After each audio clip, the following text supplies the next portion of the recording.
Temperatura 45 graus. Prioridade, controle sob pressão. Solução, novo Rexona Ultra. Fórmula, creme.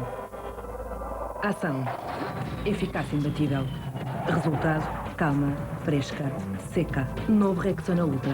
Máxima eficácia. Tudo sob controle. Aos 100 anos, Fernando Peça despediu-se do mundo.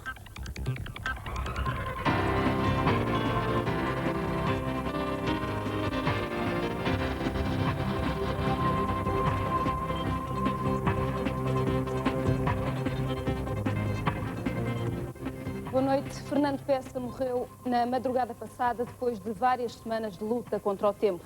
Até hoje era o detentor do título de mais velho repórter do mundo ainda em serviço. Agora fica um vazio na redação da RTP, mas o seu coração e os seus ensinamentos permanecem connosco. Ele é uma referência nacional, elemento da nossa identidade e exemplo do que deve ser o jornalismo. Fernando Peça estava internado no Hospital Curri Cabral desde o dia 25 de março. Quis o destino que passasse o aniversário naquela unidade hospitalar. Foi aí que fez 100 anos, no dia 15 de abril. Os primeiros passos do jornalista foram dados na emissora nacional como locutor, de onde saiu para se profissionalizar no serviço de rádio da BBC. A Segunda Guerra Mundial apanhou-o em Londres e foi pela voz de Fernando Peça que muitos portugueses foram sabendo das últimas notícias do conflito. Eu vejo agora um caça dos nossos em posição de inimigos e as metralhadoras lançam constantemente línguas de fogo. Nunca vi jogar às escondidas com tanta violência. Ouçam-nos agora que se aproximam de nós. Um caça inimigo ficou sobre uma das baterias antiaéreas que está a responder ao ataque. O regresso a Portugal não foi pacífico. O regime salazarista não via com bons olhos o facto das peças do Peça serem favoráveis aos aliados. Hitler chegou mesmo a ser mote para um fado jocoso composto por Fernando Peça e cantado por ele aos microfones da secção portuguesa da BBC. Começa então a aventura televisiva, aqui na RTP. Estávamos no ano de 57 e na Feira Popular começavam as emissões regulares da Rádio e Televisão Portuguesa. An American number. Um número vindo da América. Faroe Brothers.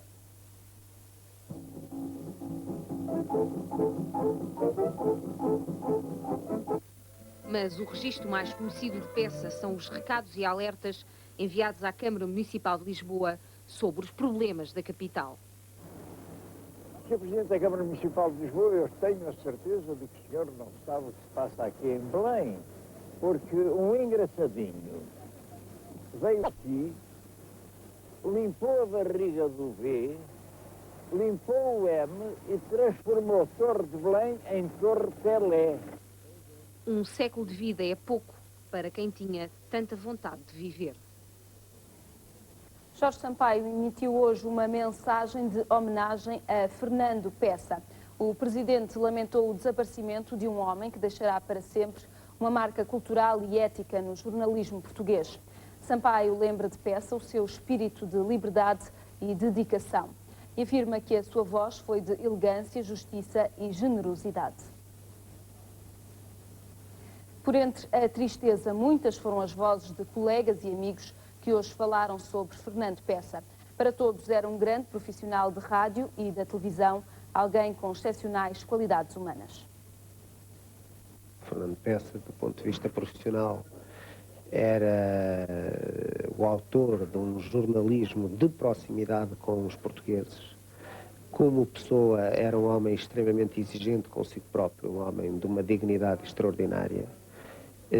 E um exemplo como ser humano íntegro, vertical e um lutador. Fernando Peça é um dos últimos gentlemen, um homem com um grande sentido de humor muito fino, um ótimo relacionamento com todas as pessoas, muito afável, e do ponto de vista profissional ele era o que eu chamo o provedor dos espectadores. Ele tinha uma forma de dizer e de uma forma... Desde a extensão das frases até à sonoridade das palavras, há alguma coisa que tinha a ver com a maneira do Peça dizer, não é? E ele gostava que eu escrevesse para ele, e eu gostava de fazer isso porque ele lhe dava qualquer pequeno texto, qualquer texto banal, ele dava-lhe uma interpretação majestática. Aprendi muito com ele. Aprendi com ele, como ele gostava de ensinar aos mais jovens. Eu não sou muito mais jovem, mas ele gostava que os mais jovens aprendessem, mas eu aprendi desde jovem. Ele foi a minha grande referência. Foi ele quase que me motivou o meu início de carreira na rádio. E por isso eu tenho essa dívida de gratidão. Um homem divertido, com um grande sentido de humor, inteligente, grande generosidade. Eu assisti várias vezes a isso. Tinha um grande problema, um grande defeito. Não tinha nenhum defeito. Um incêndio destruiu hoje parcialmente as instalações da EFASEC em Lessa do Balio. As chamas deflagraram no exterior da fábrica, gerando uma enorme coluna de fumo negro. Ao início da tarde e a 15 km de distância, a partir de Vila Nova de Gaia, já era perceptível a dimensão do incêndio. Uma enorme coluna de fumo negro e denso atravessava parte da cidade e dava o alerta. Já estava a arder, para aí 2:15, já estava assim a arder. Começou então aí uma primeira explosão, saltou umas tampas, foi quando começou o primeiro, acho que é eu não sei bem aquilo, o celeiro, o ventilador, a saltar. Então foi quando começou então, o máximo do fogo. E bem, passado nem que 5 minutos começou a chegar os bombeiros. Era um incêndio nas instalações da EFASEC em Lessa do Balio. Por precaução, toda a área foi evacuada, mas por volta das 3 da tarde, um elemento da empresa explicava que nem pessoas nem fábricas estavam em risco. Aparatoso, o incêndio limitava-se a 4 depósitos de óleos usados na zona exterior à unidade Fabril. Como já repararam, inclusivamente a própria intensidade do fogo já diminuiu, o vento também amainou e, portanto, pensamos que está tudo sob controle. Ana Cristina Silva garantia também que não havia perigo de toxicidade ou de explosão. 8 corporações de voluntários e 22 autotanques combateram o incêndio que foi dado como circunscrito poucas horas depois. Em todo o caso, e por se tratar de óleo, as chamas persistiam ao final da tarde, ainda que controladas pelos bombeiros. Nós agora, os bombeiros, estamos preocupados no combate a este sinistro, mantê-lo confinado ao local onde estão a arder, portanto, ao local dos depósitos, e depois, eventualmente, no final das operações, conversando com os responsáveis da fábrica, tentarmos, enfim, chegar à conclusão o que é que estaria na origem do incêndio. E tal como a origem do incêndio, estão por calcular os prejuízos causados nesta empresa. O Governo apresentou hoje aos jornalistas o programa de combate às listas de espera para cirurgias. O plano prevê que, a partir de agora, os doentes do Serviço Nacional de Saúde esperem no máximo 4 meses por uma intervenção cirúrgica. Se o prazo for ultrapassado, o doente pode reclamar e escolher qualquer instituição pública, social ou privada que tenha contrato com o Estado para realizar a intervenção cirúrgica. Os números indicam que há entre 70 a 90 mil pessoas à espera de operação em Portugal. Mas o novo Executivo acredita que daqui a 2 anos o problema estará resolvido. É este o sistema apontado pelo Ministro da Saúde, Luís Filipe Pereira, para acabar com o problema das listas de espera. A Ministra da Justiça garantiu hoje ao bastonário da Ordem dos Advogados que serão pagas as dívidas do Estado aos advogados que fizeram defesas oficiosas. Foi a primeira reunião entre o bastonário dos advogados e a Ministra da Justiça. Um encontro que José Miguel Júdice considerou muito positivo. Para além da questão da dívida aos advogados, Júdice realçou também a vontade em rever as tabelas dos atos notariais e de registro. No Médio Oriente, o conflito entre israelitas e palestinianos não tem tréguas. Esta manhã, Hebron, na Cisjordânia, foi ocupada por tropas de Israel. E já esta noite, um palestiniano foi morto a tiro por uma patrulha militar israelita numa localidade do sul da faixa de Gaza. Israel ocupou esta manhã a cidade de Hebron, na Cisjordânia. Os tanques penetraram na cidade e atacaram as forças de segurança palestinianas.